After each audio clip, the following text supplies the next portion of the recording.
You are standing in the middle of summer, the sun is pressing down on your bare skin, you are sweating, and somewhere in the back of your mind, a strange thought surfaces. Why don't you have fur? Every other primate on this planet does. Chimpanzees have it, gorillas have it, even your closest evolutionary cousins, who share over 98% of your DNA, walk around in a coat of hair that took millions of years to build. You lost yours. But the real reason why is far stranger than anything you were taught in school. The standard answer sounds clean. Humans left the forest, moved onto the open savanna, and needed to stay cool. Fur came off. Problem solved. That is only half the truth, and the half it leaves out changes everything about what you are. Anthropologist Nina Jablonski spent years studying the evolution of human skin. What she found goes deeper than heat. It is about running, not sprinting, running for hours. Your ancestors practiced something called persistence hunting. They did not chase prey at speed. They followed a single animal through the midday heat, for miles, until it collapsed from exhaustion. Fur would have ended that strategy in minutes. A furry body traps heat. Under an African noon sun, sustained effort in a fur coat pushes your core temperature past survival fast. Your ancestors needed to dump heat as quickly as they generated it. That meant losing fur. That meant evolving millions of eccrine sweat glands, far more than any other primate. That meant turning skin itself into a radiator. Evolutionary biologist Daniel Lieberman at Harvard argues the entire human body was built around long-distance pursuit. The Achilles tendon, the gluteus maximus, the shape of the spine, the width of the shoulders, all of it points to one function. None of it works without the ability to shed heat instantly. The fur had to go. But ask the question nobody asks.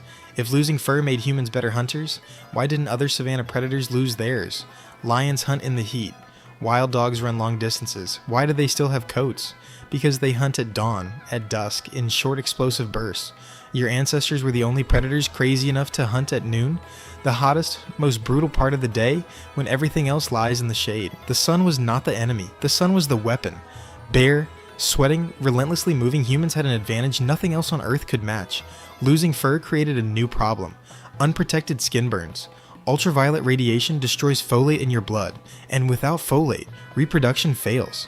The body needed new armor. That armor is melanin. Jablonski and her colleague George Chaplin mapped melanin levels across human populations worldwide and found an almost perfect match, with UV intensity at each group's ancestral location. Your skin color is not accidental. It is a direct biological answer to the sun your ancestors stood under every day. Move north where sunlight weakens, and the calculation reverses. Too little UV means vitamin D deficiency, bone deformities, failed pregnancies. Melanin levels dropped, skin lightened. Every shade of human skin is a different solution to the same ancient question. How much sun is enough and how much is too much? There is one more layer. Almost nobody talks about it. Primate social bonding runs through grooming. Chimpanzees spend hours picking through each other's fur.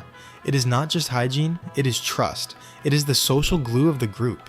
When your ancestors lost their fur, that channel of bonding largely closed. Something had to replace it. Anthropologist Robin Dunbar at Oxford proposed that language itself evolved partly as a substitute for grooming. You can groom one individual at a time, but you can talk to a group. You can tell a story to 100 people at once. Losing fur may have nudged your ancestors toward the social complexity that eventually built language, culture, and everything that followed. The naked skin is not just a cooling system, it is connected, through a long chain of cause and effect, to the fact that you can read these words right now. So go back to that moment in the summer heat, the sun pressing down on your bare skin, the sweat cooling you as it evaporates. That discomfort you feel, that is a 2-million-year-old design working exactly as intended. You were not stripped of your fur by accident. Your ancestors turned the hottest part of the day, the moment every other creature retreats into the shade, into an advantage nothing else on Earth could answer. The sun is still pressing down on your skin. Now you know. That is not a flaw. That is the whole point.